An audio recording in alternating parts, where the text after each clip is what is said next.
വെഞ്ഞാറമൂട് കൂട്ടക്കൊലയിൽ ചുരുളഴിക്കപ്പെടേണ്ട ഒട്ടേറെ വിഷയങ്ങൾ ഇനിയുമുണ്ട്. കൊടും ക്രൂരതയുടെ കാരണം വരും ദിവസങ്ങളിൽ വ്യക്തമാകുമെന്ന പ്രതീക്ഷയിലാണ് നാട്ടുകാരും.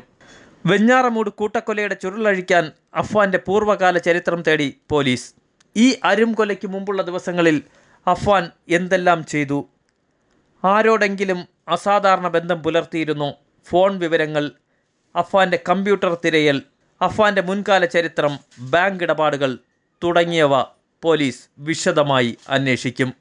അഫ്വാന്റെ മാതാവ് ഷമിയുടെ മൊബൈലും ഫോറൻസിക് പരിശോധനയ്ക്കായി അയച്ചിട്ടുണ്ട്. അഫ്വാന്റെ ഗൂഗിൾ സെർച്ച് ഹിസ്റ്ററി പരിശോധിക്കാൻ സൈബർ പോലീസിന് കത്ത് നൽകി. കൂട്ട ആത്മഹത്യയ്ക്ക് വഴിതേടി ഗൂഗിളിൽ സെർച്ച് ചെയ്തിരുന്നെന്ന അഫ്വാന്റെ മൊഴി സ്ഥിരീകരിക്കാനാണിത്. കൊലയ്ക്ക് ചുറ്റിക ഉപയോഗിച്ചതിന് പിന്നിൽ അഫ്വാന്റെ ആസൂത്രിത പദ്ധതി ഉണ്ടാകാമെന്നും പോലീസ് സംശയിക്കുന്നു. കൊലപ്പെടുത്തുമ്പോൾ ഇരകളുടെ ശബ്ദം പുറത്തു വരാത്ത വിധം കൃത്യം നിർവഹിക്കാൻ ചുറ്റിക കൊണ്ടുള്ള ആക്രമണങ്ങളെക്കുറിച്ച് ഗവേഷണം നടത്തിയിരുന്നോ എന്നും സ്ഥിരീകരിക്കാനാണ് അഫ്വാന്റെ കമ്പ്യൂട്ടർ സെർച്ച് ചെയ്യുന്നത്. ചുറ്റിക കൊണ്ട് അപ്രതീക്ഷിതമായി തലയ്ക്കടിയേൽക്കുമ്പോൾ ശബ്ദിക്കാൻ പോലും കഴിയാത്ത വിധം ഇര വീണുപോകും. തലയ്ക്ക് പിന്നിലടിച്ചാൽ ആഘാതവും കൂടുതലാണ്. എല്ലാവരെ കൊല്ലുമ്പോഴും അഫ്വാൻ സ്വീകരിച്ചതും ഈ മാർഗമാണ്. സാമ്പത്തിക ബാധ്യതയെന്ന പ്രതിയുടെ വാദം ശരിയാണെങ്കിലും ഇത്രയും പേരെ കൊലപ്പെടുത്താൻ മറ്റു കുടുംബ പ്രശ്നങ്ങളും കാരണമായിട്ടുണ്ടാകുമെന്നാണ് പോലീസ് നിഗമനം. കൂട്ടക്കൊലയ്ക്ക് ശേഷം ആത്മഹത്യ ചെയ്യാൻ തീരുമാനിച്ചാണ് അഫ്വാൻ മദ്യത്തിൽ എലിവിഷം കലർത്തി കുടിച്ചത്. എന്നാൽ കൊലപാതകങ്ങൾക്കിടയിൽ വെഞ്ഞാറമൂട്ടിലെ ബാറിൽ നിന്നും മദ്യപിച്ച പ്രവൃത്തിയും അസാധാരണമായാണ് കാണുന്നത്. അഫ്വാന്റെ മദ്യപാനശീലത്തെപ്പറ്റി ബന്ധുക്കൾക്കോ നാട്ടുകാർക്കോ അറിവില്ല. ഉറ്റ ബന്ധുക്കളായ 3 പേരെ കൊലപ്പെടുത്തിയ ശേഷം മദ്യം കഴിച്ച് വിശ്രമിച്ച പ്രതിയുടെ മാനസികാവസ്ഥ കണ്ടെത്താൻ പോലീസ് മനഃശാസ്ത്രജ്ഞൻ്റെ സഹായവും തേടും. വ്യത്യസ്ത മനോനിലയിലാണ് അഫ്വാൻ ഉള്ളതെന്നും അന്വേഷണ സംഘം പറയുന്നു. സാധാരണഗതിയിൽ കൂട്ടക്കൊല നടത്തുന്ന പ്രതികൾ എത്രയും വേഗം ഒളിവിൽ പോകുകയോ അല്ലെങ്കിൽ കീഴടങ്ങുകയോ ചെയ്യും.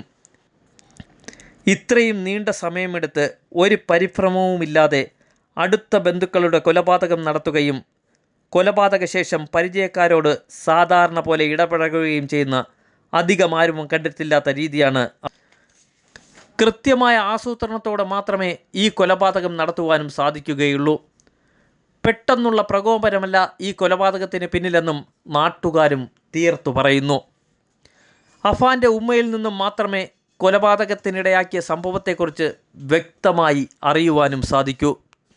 കടബാധ്യതയുടെ പേരിൽ ഒരിക്കലും ഇത്തരത്തിലൊരു കൊലപാതകം നടത്താൻ സാധിക്കില്ലെന്നും നാട്ടുകാർ ഉറച്ചു വിശ്വസിക്കുകയാണ്.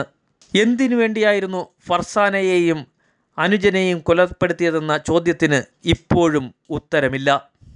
നിഗൂഢതകൾ ഒളിഞ്ഞിരിക്കുന്നതാണ് ഈ കൊലപാതകം.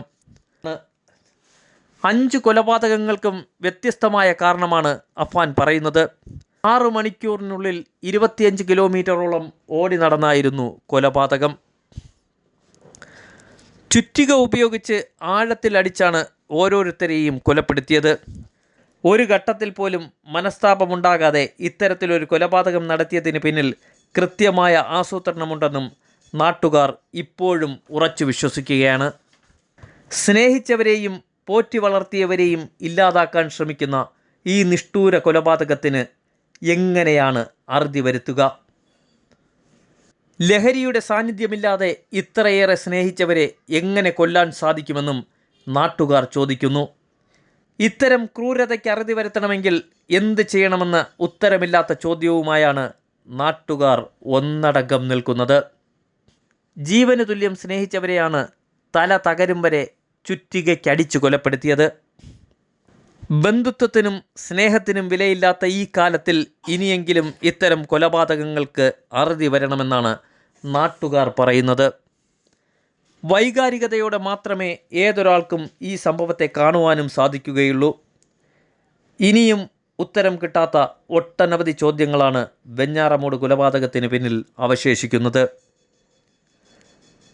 വരും ദിവസങ്ങളിൽ അന്വേഷണത്തിലൂടെ കണ്ടെത്തുവാനും ഒട്ടേറെ കാര്യങ്ങളും ഇപ്പോഴും അവശേഷിക്കുന്നുണ്ട്. അഫ്വാന്റെ ആർഭാട ജീവിതവും ധൂർത്തും ഈ കൊലപാതകത്തിലേക്ക് എത്തിയതിന് കാരണമായും പറയപ്പെടുന്നുണ്ട്. കൃത്യമായ അന്വേഷണത്തിലൂടെ ഈ കൂട്ടക്കൊലയെക്കുറിച്ചുള്ള വ്യക്തമായ വിവരം പുറത്തു വരുമെന്നാണ് പോലീസുകാരും പറയുന്നത്.